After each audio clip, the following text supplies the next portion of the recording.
Welcome back, baseball fans. 1973-76 Carryover League. Another look tonight at a card set box where we continue in the 1973 card set box to look at potential four keepers that each team has to evaluate. Plus, there's also cards of players who have their 74-75 card presently in our league. We've looked at the American League, and we're going to go to the National League East and the National League North tonight. Just to recall, this set would have been sorted into 640 players, 32 teams, 20 players per team. The Strat-O-Matic inventory was not that large, so we had handwritten in additional cards to get to 640, redistributed them all so that the expansion teams had a farm system, if you want to call it that. And so that's how we started with 640, but 1973 cards are on 32 teams in the Carryover League. That's 192.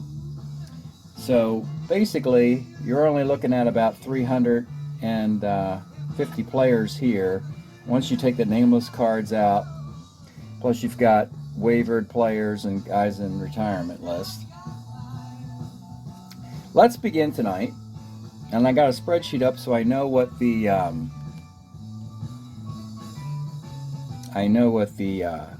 keepers are. We'll begin with the Atlanta Braves.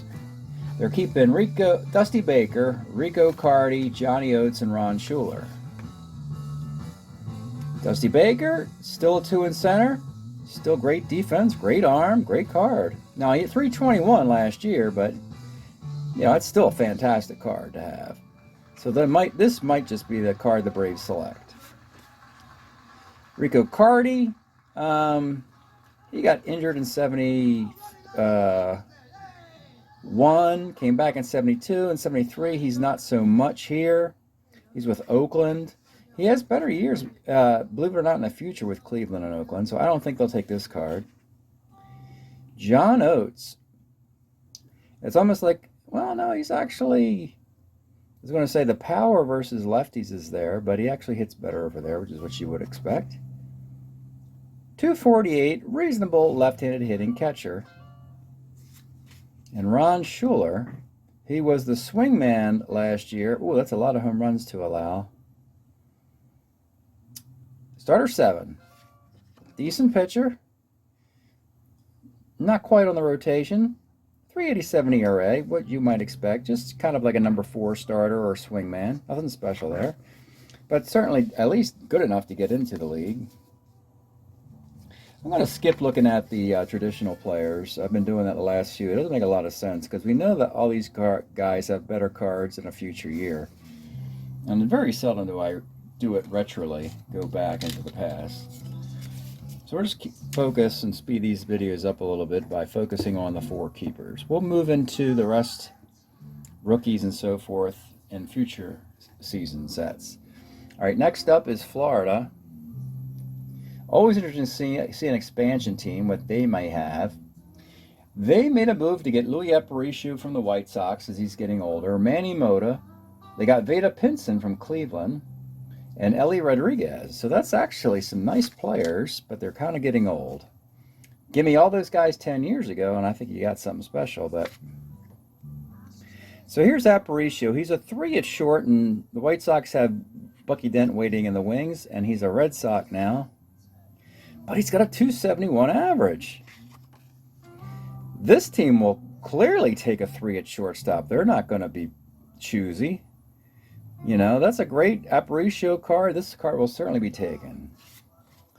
Manny Mota, this could be taken as well. He's at number 300. Anytime he's over that, yeah, it's worth taking. Then you got Vada Pinson, still a 3 in center field with a -1 arm. That's a fine year, 260. So you got 3 guys to consider. Now, only 2 players can be taken from any individual year. So one of those 3 you just saw will have to be taken in a future year of 74, 75, or 76. along with Ellie Rodriguez. This is a nice card for him. Always drew a lot of walks. And, you know, that's a reasonable number of walks. He actually has better years in the future. All right, next up, the Mets.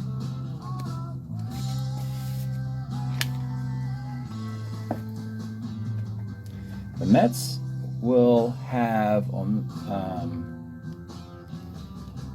it'll be Matlack, McGraw, Milner, and Staub. All right, so Matlack's great story at 72 rookie card, had 4 years and was magnificent in it. Practically outpitched Tom Seaver over that timeline in our carryover league, meaning that he was luckier than Tom, and was a big reason why that won the 69-72 World Series. Now in 73, he's still fine. ERA is up a little bit to over 3 finally, but still a decent card for Matlack. One to be considered. Todd McGraw, now finally, that sub-2 ERA is over. He had that 170 earned run average in 71 and 72, I believe. And now, 386, 119 innings. It's a lot of work out of the pen. Well, you want him to get the righties out, and he does. What do we got? 24% over there? Yeah. That's about right, too. Yeah, and he's walking lefties as well. Not giving up hits, though, is he? Looking at the hits allowed, that's not too bad. Because he was giving up a lot of hits to lefties at the 72 card. So this is actually pretty reasonable to a card that had a 170 ERA. John Milner. A lot of power, on base with the walks. A little slight step down. He had 239. Yeah, 23 home runs, but he's down to just 12 doubles. Down to a 239 average. I think he's got a couple good years coming up in the future. Might want to postpone till then. And here's Staub, a 3 with a -4 arm. I don't know what his best year in New York is. Is it this one? 279 with 15 homers? 74 walks with a broken arm. Yeah, fascinating story there. Yeah, this could be the Staub card we take. Yeah, nothing really stands out to distinguish who they should select if they're going to just take 2. And you don't have to take 2, by the way, folks. You could take a free agent from 73. It's just that the maximum is 2. And we'll do the Phillies, and then we'll pause. It's going to be Steve Carlton, Pat Dobson, Terry Harmon, Tony Taylor. All right, so here's lefty. You win 27 games, and then you win 13. Very high ERA. A lot of men on base. He's put 400 men on base here. 29 homers allowed. There's a lot to not like about this card. You could almost say he was lucky to keep that ERA below 4. So I have to probably Utsne on this card. He's got to be better in one of the future years. Pat Dobson. I don't like him being a starter 6, but it's a quality 6 innings. 4.24 ERA. It's a lot of homers against lefties, I guess. Oh, there's a triple-double over there. Don't like that either. Yeah, it's not that special either. Terry Harmon. Oh, he's got better years than this. That's terrible. And Tony Taylor, the same crappy card. Well, the Phillies have a dilemma here. We know we want to keep these players, but they're going to have to probably come out of the years of 74, 75, and 76, which means that in 73, the Phillies are going to have to look at the waiver list, look at free agents, and just generally low prioritize. Because first 4 picks in the draft, can be done in any order of the 4 years. So your 4th round pick could come from 1973, be a free agent. And then it is the 8th round for 1973, which is the least important player on the team. So it's not a bad get. If you don't like your 73 guys, it's really not that big a deal. And that's a good case for Philadelphia. If you don't like 4 years out into the future, when you've got an entirely open rookie class and you don't like anybody there, that is a big problem, because whoever you do sign has a 4-year contract. You're stuck with that guy for 4 years, or it costs you a draft pick to cut him before then. So not a bad situation for Philadelphia, all things said. Plus, we saw some nice pitchers in the waiver wire, including Bob Moose and Joe Coleman. Those two names, off the top of my head, sound better than Pat Dobson that we just looked at. All right, we're going to pause for a moment, and then we'll pick up in the best division in the league, the National League North. Stay tuned. All right, we're going to continue. The Chicago Cubs, a team that almost won their division, was a wild card, won the wild card round, lost in the divisional round versus the Reds, a team that also beat them in the regular season. Cardinal, Russell, Santo, and Williams are the four. Cardinal had a great 72 card, and he's got a really good 73 card. Led the team in hitting in 73. What's the speed? Still a base stealer. Great. Perfect. Yeah, I'd take that one. Russell can pitch on 3 days rest now. They traded Bert Hooton to make room in the rotation for Russell. So it's one of the 4 years that he pitches on 3 days rest. The ERA is 3. Always had good control. Didn't walk a lot of guys. Give hits to lefties. Like that out. That's a nice out. So the walks are problematic, but overall not a lot of homers, and he's good against righties. I like the card. Starter 7. Could this be Ron Santo's last good year? One thing you're going to lose is the versatility to play short and second. And they use that versatility to get Glenn Beckert and Kessinger out of the lineup and put Bill Madlock at third base. Now you're limited to Santo at third, and with Bill Madlock as a designated hitter. But you gotta love this card, right? I think the two players can coexist. 600 plate appearances for Santo. We know Madlock wins the batting title in 75. They can coexist for probably one more year, and somebody's going to have to go. All right, Billy Williams. All right, Hall of Famer. Finally starting to look mortal. He's a .288 hitter now with just 20 home runs, down from hitting over 300 with 37 home runs. But still a great player, and of course, the ability to hit left-handed pitching. Yeah. If the decline due to age continues, I'd have to assume he'll be on a series of one-year contracts beginning with this one. So I would say Cardinal. Well, this is a tough one, because really, you have to wonder about the longevity of Santo and Williams. If you can get a better Cardinal and Russell card than these, you might want to take those two for 73 and the better future cards for these younger players.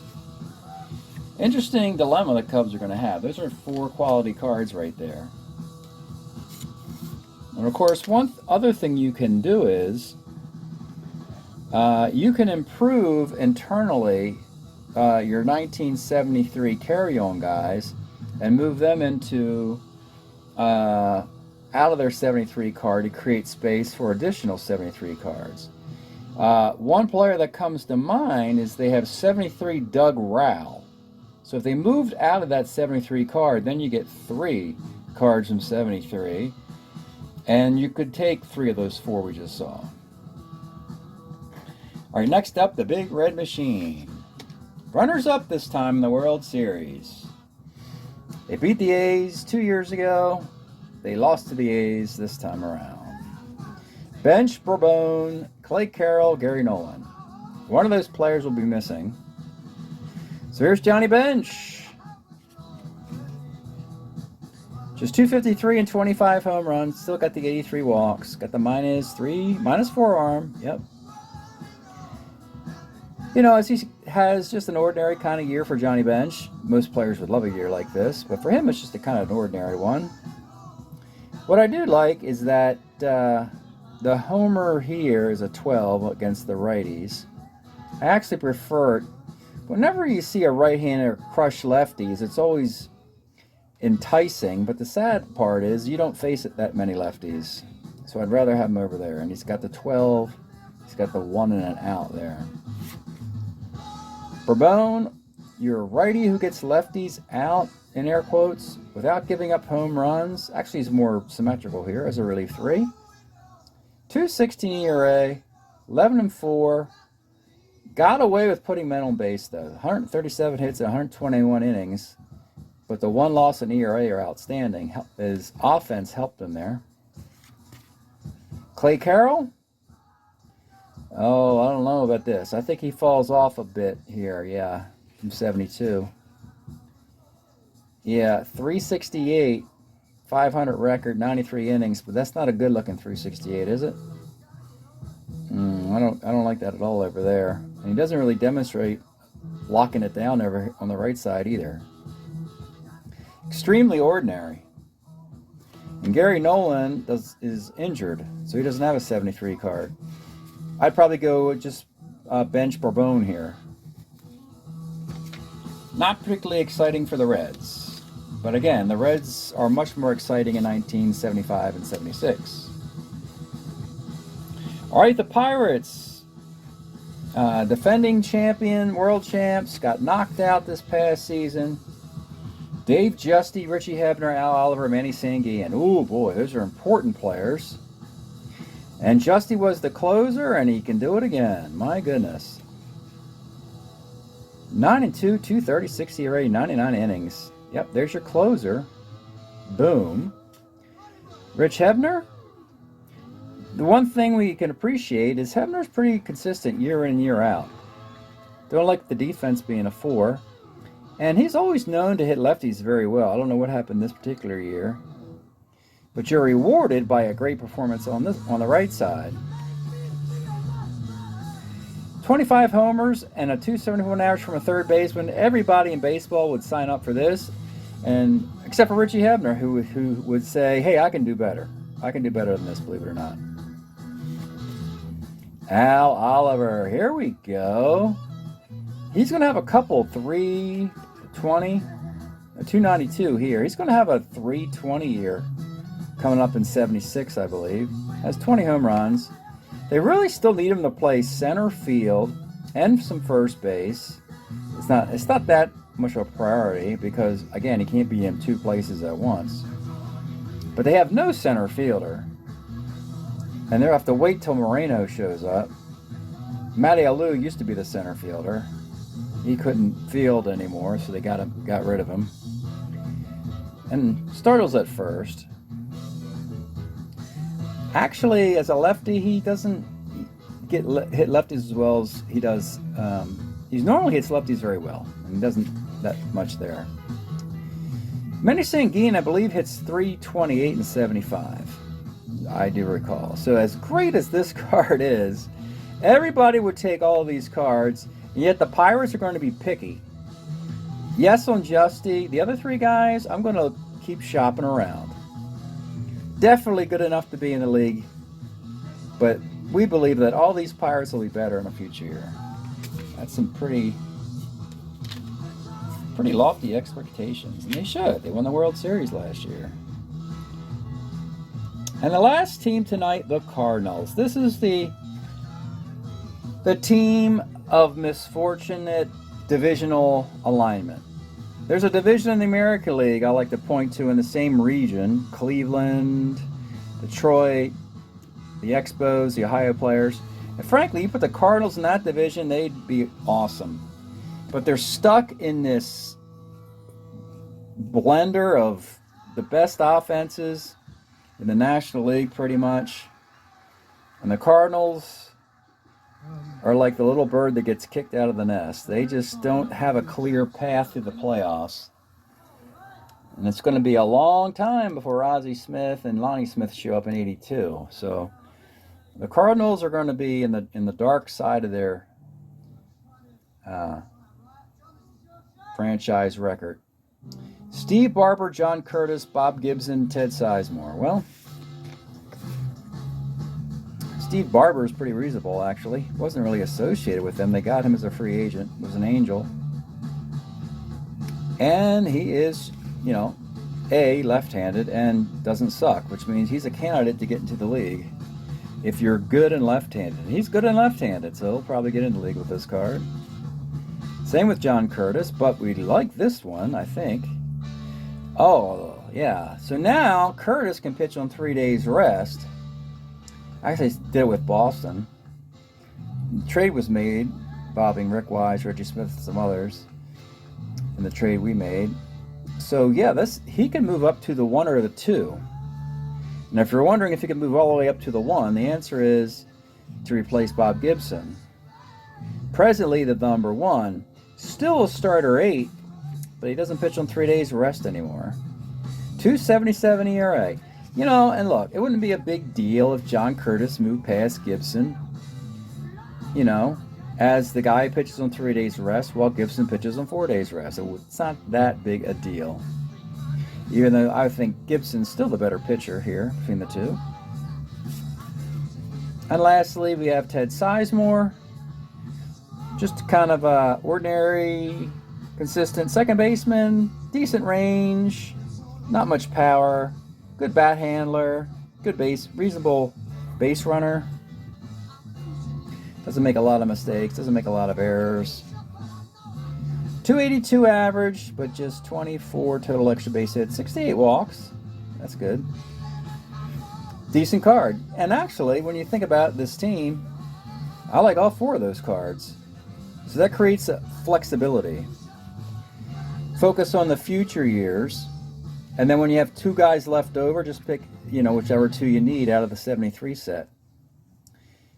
Because you're not going to be disappointed with any 2 here in this group.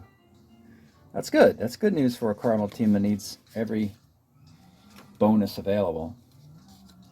So, we have gotten through 3 of the 4 divisions. When we resume this series next week, we'll take a look at the Mountain Time Zone, the National League West, and then we'll take a first look at all 64 players on the waivered list and a handful of players on the retired list. Very small, 3 guys really.